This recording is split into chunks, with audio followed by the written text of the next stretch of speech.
Hello everyone, আজকে আমি তোমাদের সাথে একটা মজাদার ডেজার্ট রেসিপি শেয়ার করব। এটা আমি ইউটিউবে দেখছি, আর ইউটিউবে দেখে আমার মনে হয়েছে এটা খেতে অনেক মজা হবে। এই জন্য আমি এটা ট্রাই করব আজকে। এটার নাম ইউটিউবে দেখলাম শিল ভাজা বলছে, সো এটা আমি ট্রাই করব। এই জন্য আমি পোলাও চাল নিয়ে নিলাম 1 মুঠ, এরপর নারিকেল বাটা আর 4টা ডিম।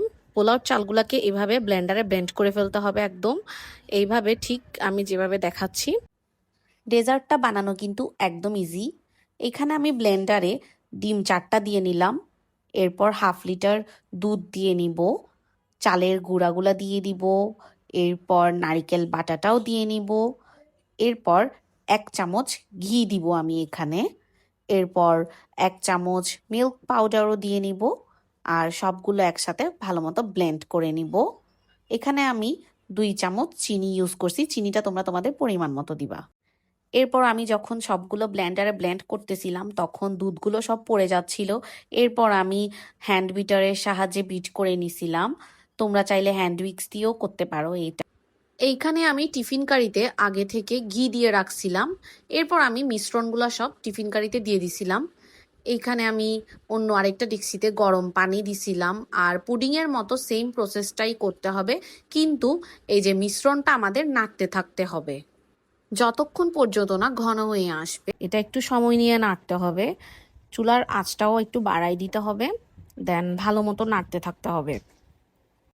এখানে যদি তোমার নাড়তে নাড়তে যদি পানিটা কমে আসে তাইলে তোমরা চাইলে ডেক্সিতে আবার পানিটা দিতে পারবা। এইরকম নাড়তে থাকতে হবে অনেকক্ষণ। তোমরা যারা এই ডেজার্টটা বানাতে পারো না, তোমরা চাইলে এটা শিখেও রাখতে পারো আর শেয়ারও করে রাখতে পারো। এই তো, এটা একদম এক্স্যাক্টলি এরকম ঘন হয়ে আসতে হবে। এরকম ঘন হয়ে আসলেই আমরা এটা আধা ঘন্টার জন্য ঢেকে রাখবো। এই ডেজার্টটা কিন্তু তোমরা বাসায় মাস্ট ট্রাই করবা, এটা খেতে কিন্তু অনেক অনেক মজা। এই তো আমি এখন ঢেকে দিছি আর 30 মিনিট ওয়েট করব। এই তো এখন 30 মিনিট পর আমি এটা চেক করব এটা হয়েছে কিনা।